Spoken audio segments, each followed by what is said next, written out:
Good morning, welcome to another vlog on this beautiful day.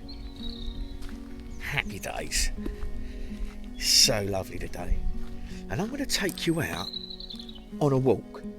Now I haven't been in here before. We're parked up over there and there's a woodland walk through here, and I thought to myself, as everything started to burst up now, the start of springtime-ish, I'm going to come along, walk through this woods and see how much I can find nature-wise. Go and have a look, see what tracks we can find, what wildlife we can find, what trees and plants we can find, and I'll try to explain to you about this little woodland, which is a coppice. There's a cock pheasant over there, and some pigeons have just took off, but it's beautiful here.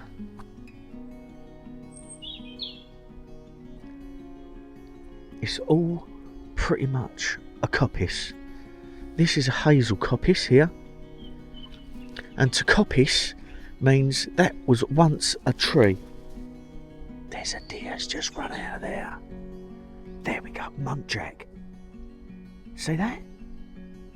Little muntjac. Well, I'm going to see if I can find him in a minute.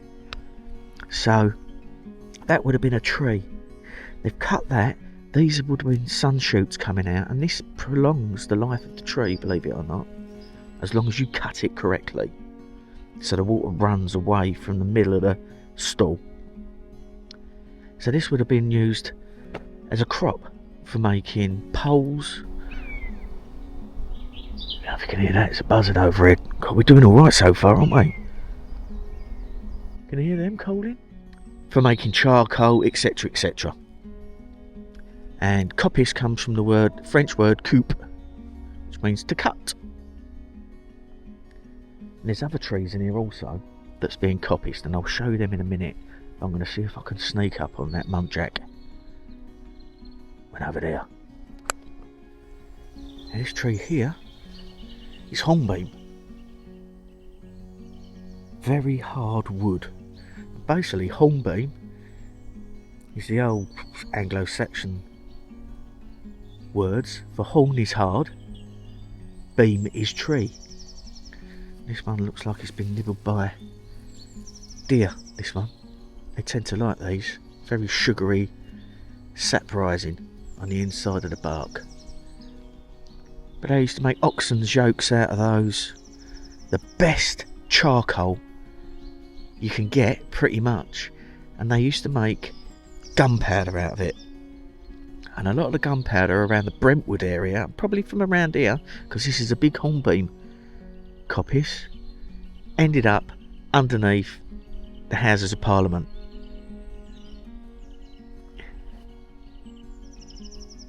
With old Guy Fawkes. Never mind, Guy.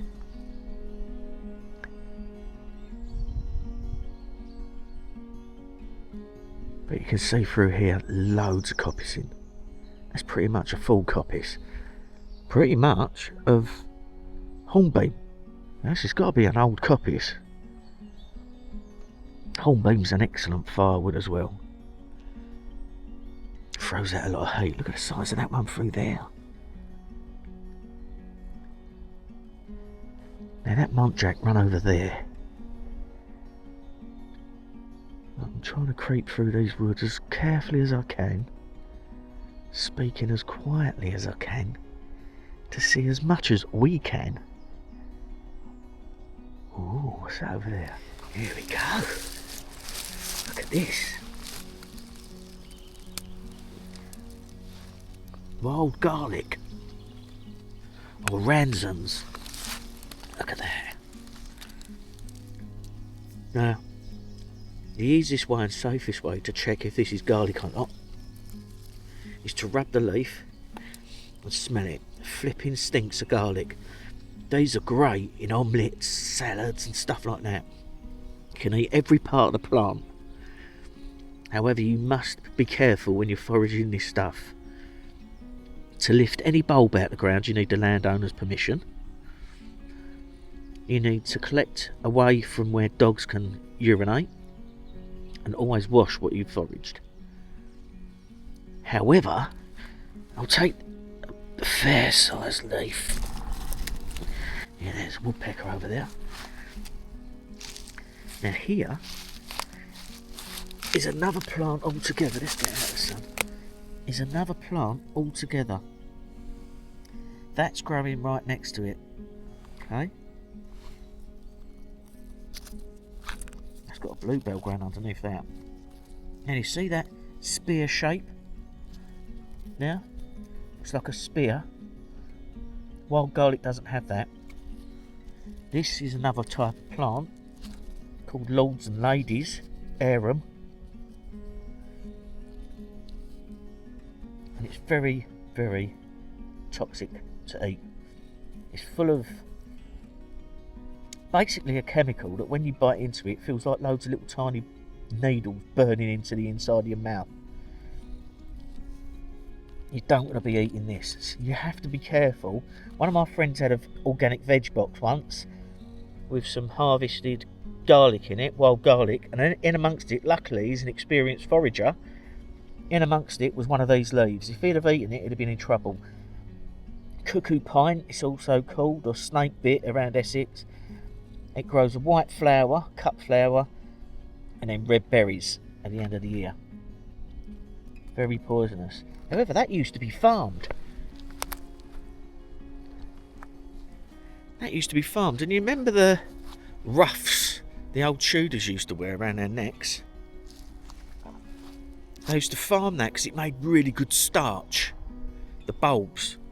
And they used to use the bulbs of that plant to starch those ruffs to make them stand up.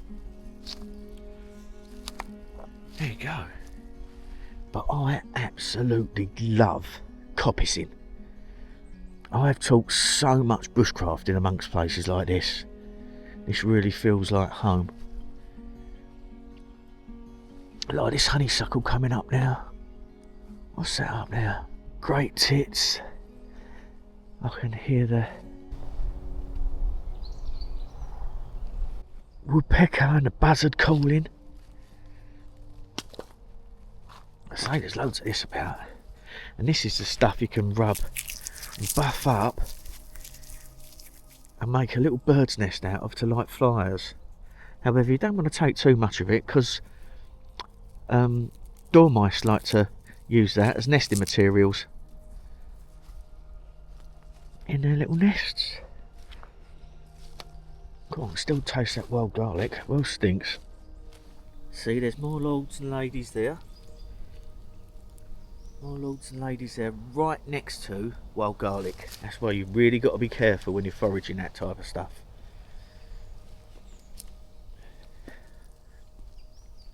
Hawthorn leaves started to come out.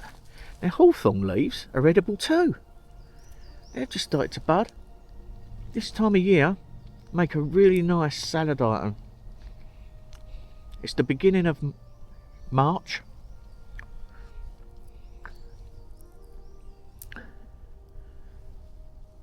And the young leaves are quite soft, not woody yet. So, wild garlic and hawthorn leaves. There's a lovely little pond here. I'll show you, but I found something else interesting. Look, nice little pond. Looks like a nice little wildlife pond there, doesn't it? Here. Now that's a fungus. And that grows on ash, usually. I've seen it on another tree as well, but this grows on ash. That chocolatey brown one feels like it's still growing. King Alfred's cakes, their Latin name is Daldenia concentrica. Sounds like a Harry Potter spell, doesn't it? But there's another really good use of these. And if I can find a decent dead one,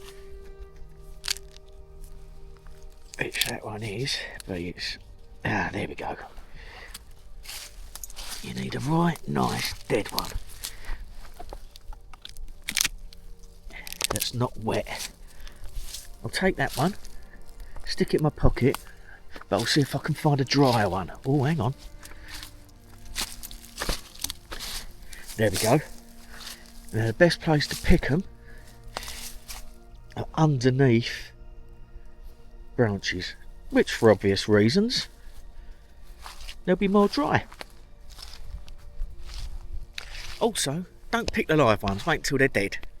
And the way you can tell that is the live ones are chocolatey brown and the dead ones are jet black pretty much, and they sound hollow when you tap them. Like this. Sound hollow. Where the brown chocolatey looking ones are more dull. Obviously they've got a lot of moisture in them because they're still alive. But quite a rare beetle lays its eggs in these when they're alive. So don't go picking them all. Just pick what you need. Only ever forage what you need. And take sparsely from different areas. Ooh, what's that?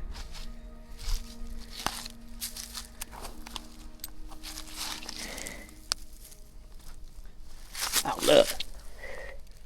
Well, cool. That is a fungus. And that's scarlet elf cup. That edible fungus. Look how red that is. That's beautiful, isn't it? Scarlet elf cup. That's well good in here. There's so much to see. Lots of footprints, lots of deer activity in here.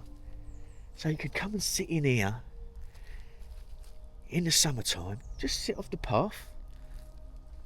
Sit, be still, be quiet, and you'd be amazed at what will come past you. I did a video, sorry about the sun behind me, I did a video on a sit spot. I'll probably do another one this year. But it's sort of a woodland meditation. A zoning or a sit spot. But you can come and sit in here and do that. Look at this, it's lovely, isn't it? Well pleased to see that scarlet elf cup. It's flipping lovely in here. But stereotypical to coppices all across the country, in particularly Essex, we've got a raised section coming through here. It's like a mound with a bit of a ditch one side of it, obviously, where they dug the dirt out of. But that's a wood bank. A wood bank. And that was basically, you can walk all the way down there. That was basically a marker, a boundary to each individual coppicer's plot. So they used to coppice that, cut the crop back, because coppicing is a crop, cut it back and then move on to the next one and work the wood that they had, making charcoal and rakes and all sorts of stuff, clogs and all sorts of stuff, and then move on to the next one and then rotate it around. Crop rotation. But Paul said we've walked up this one here, and I think this footpath takes us around to the other end of the woods. But I'm just going to have a little mooch around here. Obviously this part of the woodland's all owned by Paul and his family. But I'm just going to go and have a little mooch because there's some open fields here. Look like they are horse fields. But this would be a fantastic place to come and sit up, because I can guarantee you in the evening the deer will come out here and start to graze on this field. Guarantee it. You'll get muntjac here and the fallow and any roe deer if they're about. Now, I can't see anything on there at the moment. Can't see anything on there at the moment. But it's a very difficult time of the year to see things and also stalk about still, because there's no leaves on any of the trees, so not so much cover, and this is like you're walking on a bag of cornflakes. So you have to move very slowly. It's also very difficult to see through the woods. Now, I don't know if he's explained this in a video years ago, But in this situation, what we do is use a technique called splatter vision. Now, part of our eyesight that we don't use that much is our peripheral vision. And that's when you can put your arm out, okay, wiggle your fingers, like so. So put both arms out, wiggle your fingers, and then move your arm back, looking forward until you can't see your fingers anymore. And then move your hand back into your peripheral vision, which is the sideways vision, to open your vision up. And then wiggle your fingers. Practice this, looking at your wiggled fingers, right? Have your arms out straight, like this. Come on, do it. Arms out straight, wiggle your fingers and look forward until you can't see them no more. And then move them back until you can see them. That's the extent, the outer reaches of your peripheral vision. Okay, also goes up and down, so you can do it that way as well. Now, when you look into that woodland, all you can see are trees. Yeah, coppicing trunks of trees. It's very difficult to see anything. However, when you go into woodland like this, what you do is start to stare, okay, in front of you. Soften your vision. Okay, do it with me. And open your eyes so you're looking at some of your peripheral vision. Okay, and soften your vision. Look at that sort of angle. Okay, so you get up and down. And just soften your vision. This is called splatter vision. The more you look, then you'll start to see things moving. They're up there. It's a family of tree creepers. There's 3 or 4 tree creepers up there. Let me see if I can get a photograph.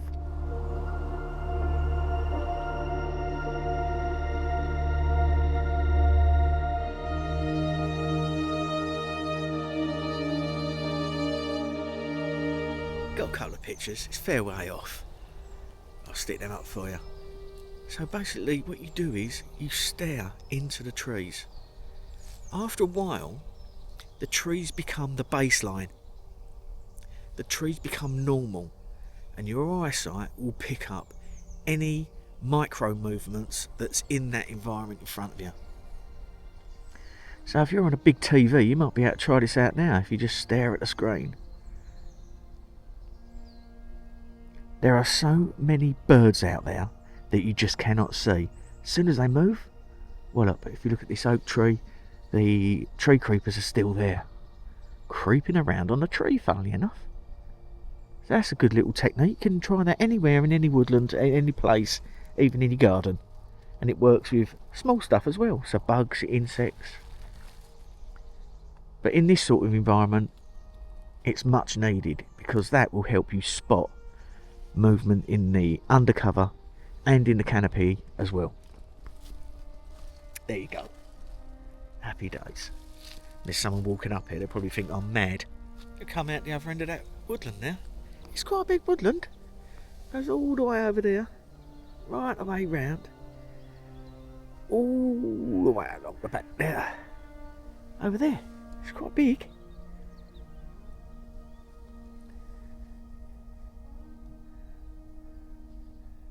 And you can walk down there into a village, into another village.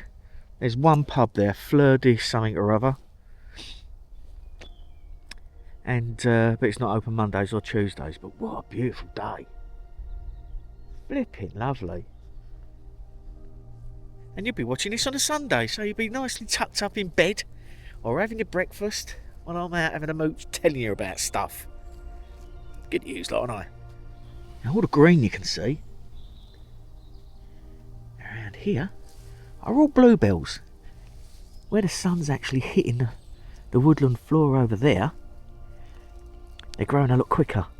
This is going to be a beautiful bluebell woodland in a few weeks' time. Flipping lovely. You canny beat an Essex woodland full of bluebells. Absolutely gorgeous. I mean, it's sort of heading back now. There's loads of moss in here. And moss is a funny old plant. It doesn't have roots. Basically it absorbs all of its nutrients out the atmosphere. It has like little, forgive me, I can't remember what they're called, like little rootlets that grip onto things, grip onto the bases of trees and damp places. Very, very ancient plant. Very ancient plant. And it's always nice to sit amongst moss. It's nice and fresh, cooling, good oxygen. Let's see what else we can see. So I'll quickly show you this. This time of year, the sap is rising in silver birch. Now these are like weeds, but you can tap them like they do with a maple in Canada to make maple syrup. But all you need to do is see if this one's started to leak. I'm just going to make a small incision. I'm not going to drill into it with my knife. Let's see if we get anything come out. And we already have. Can you see that? See that running down the blade? And that's the sap of the tree. And it's sweet, full of sugar. It's like an isotonic drink, that, and you can also make wine out of it. So only this time of year. And then you could even make a larger incision and put a hook on there so it drips into a cup, and a big tree will fill the cup up in a day, easy. You see how much is running out there.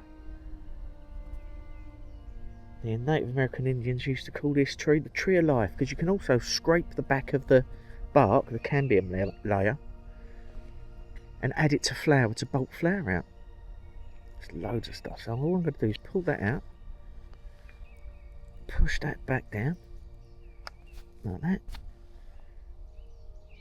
and that'll seal it off. Now stop weeping in a little while. You don't want to do it too much on one tree. The other thing you can do is, if there's a small branch sticking out which I can't find, say that was a small branch, you can just cut the tip of the branch off and hang something on there, and then that'll seal itself up. There we go. Tap in a silver birch tree. You can get a drink. Perfectly clean, full of goodness, and you can make wine out of it. Right, I'm just going to see if I can find a stage so I can show you how these work. Let me try to find somewhere to put you. Hang on. Right, you see me? Here we go. Right. So I'm going to use my ferrocium rod. Some people call it a fire steel, which is basically a cake, an amalgamation of lots of different metals. One being ferrocium, there's aluminium oxide in there, a few others. Okay, so what I'm going to do is, with this little cramp ball, I'm just going to expose the inside of it. I'll use the top bit because that'll be the driest, hopefully. Now it's called Daldenia concentrica because of the concentric circles the fungi makes as it grows inside down. What we do is we fluff up the internal bit a little bit, and then if this is nice and dry, this will work well. So I'm just going to fluff the inside of that up. Okay, and I'm using the spine of my knife to add some ferrocium into the pit I've just carved. Okay.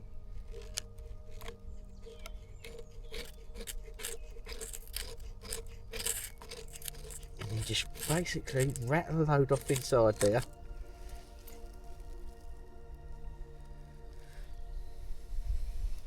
Until you catch it. Okay, so that.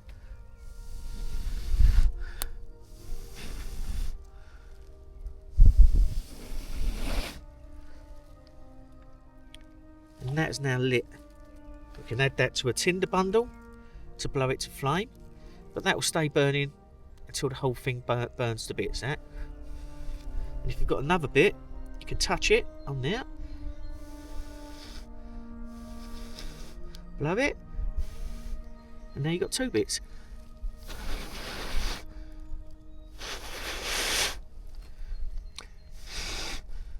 There you go, look.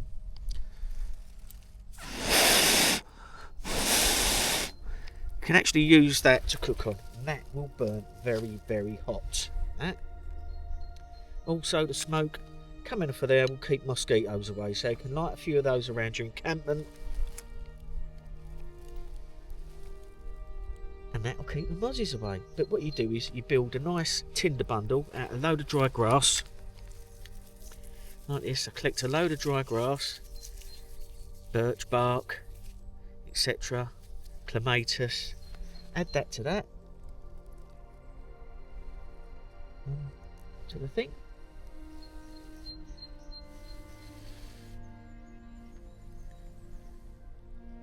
and it will catch a light like that.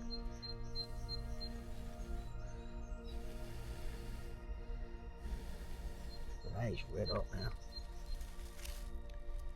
Anyway, I'm not lighting the fire, I'm just showing you how that works. That's with one of those. You can leave that in water, pull it out, it still work. I always have one of those on my person at all times. There we go, let's put this out. And I'll do this red hot. Woo! There you go. Woo! Sorted. And while I'm kneeling down here, I'm kneeling down in a wood mouse midden. So there's a wood mouse living around here somewhere, because he's been collecting hornbeam seeds and eating the hornbeam seeds. I don't know if you can see that. Get it in my fingers. The kernels from the hornbeam.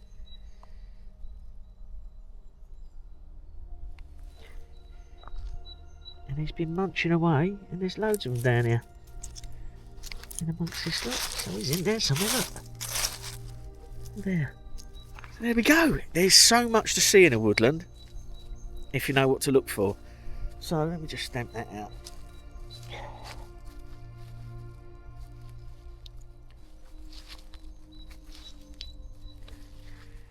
Now again, I wasn't lighting a fire, I was just demonstrating how to ignite a cramp ball. You can only light a fire in a survival situation below the tide line on a beach, or where you got permission.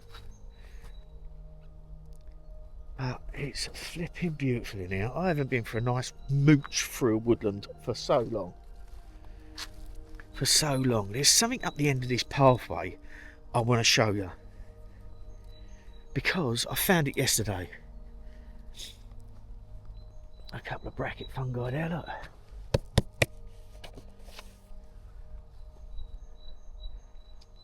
More wild garlic here, loads of it. But there's something up the end of this footpath. I don't know if you remember on the last video, I said it's a bit special. But I'm going to go round the outside of the woodland and come back on the end of that footpath. But what a lovely woods. It's well nice. That bird you can hear, that, that's a great tit, because it's going great tit, great tit, great tit, great tit, great tit, great tit. It's not actually saying it, but you'll remember that now. I do love a coppice. Oh, my hands smell all bushcrafty now. There's not one self-respecting bushcrafter out there that hasn't got a cramp ball in the pocket of their coat. I had a couple in here when I got this out, because I haven't worn this for a year. Got it out, pocket, had a cramp ball in it, some birch bark, buffed up birch bark, and half a dozen little flipping bones I found. Don't know what I was doing now. Right, we're going to head down here. Now you can see the top of that ash there. There's something rather special in there. I've got to show you. Oh, look at all that. Like and subscribe. Love saying that. Right.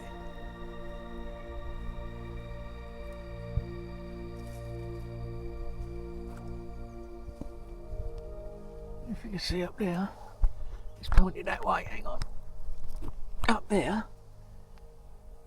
it's a wild bee's nest. Look at that. It's warmed up now. It takes quite a while in this weather to warm up to the point where the bees want to fly. I can see that. There you go, look. In there will be a massive comb of honey, which is their stored food. And there's a load of bees in there. That's well good, isn't it? So lovely to see that. So the queen would have swarmed, gone up there, made her little spot, found a hollow tree and made her nest. Wicked. I bet that tree is absolutely full of honey, that. Bet it is. There you go. A wild bee's nest in an ash tree. And that's been pollarded as well. So pollarding is the opposite, really, to coppicing. Coppicing is down low, pollarding is up high. So basically all they've done is chop the top off of that, and it's grown out them branches there. It's an old ash tree, that. Well old. That's well cool, isn't it? As you can see, all the way up there are all cramples, what I showed you how to light earlier on. There we go. Wild bee's nest. Cool, we've seen some stuff, haven't we? Oh, and half rabbit on. I've only been walking around there for a little while, really, to be honest with you. We've seen all that stuff. I'm going to sit over there for a little while, then I'm going to go back and have a cup of tea. The Raven's over there staring at me. And I've got a job to do in a van. So I might do that. And what I might do is come down later on, because those deer you see at the end of the last video were on the brow of this hill here, and of an evening along this little bit here come 2 muntjac deer and feed here. So over there there's a little seat, or there I could sit on that bank. So what I might do is grab my 600mm, go and sit over there tonight for a little while, if I can be bothered. Anyway, shut up JP, you've rabbited on far too long. I hope you've enjoyed that little bit of nature I've subjected you today with. Any questions, leave them below in the comments. So that helps. Commenting helps. Just, even if you put a thumbs up in the comments, happy flipping days. So, tomorrow we're off to another campsite, which looks really nice. There's a shop and a pub up the road. Very posh. I've got a posh pitch, fully serviced posh pitch. And also, I spoke to some of my lovely friends who are really kind to us. They're really sociable. We talk all the time. Lovely people. They just want to be friends. Happy flipping days. We spoke to them, my amigos, and we are going to head up there next week. This is totally off the cuff, totally unplanned. I had a message last night. What are we doing next week? We're going here to see so and so. I was like, I thought you was going this week. They went, no, next week. I was like, hang on a minute. Book the site. Bosh, we're off. You're going to like that. It's going to be a right laugh. Anyway, back to the van. I'm going to do a couple of jobs, have a cup of tea, and give me jaw a rest from all this talking. So from me and Raven, ta-da. We'll see you on the next one. Keep an eye out for it, because this campsite looks like it's going to be fantastic and lots to do around the area. Happy flipping days. Stay safe, stay sane, take care of yourselves. Bye.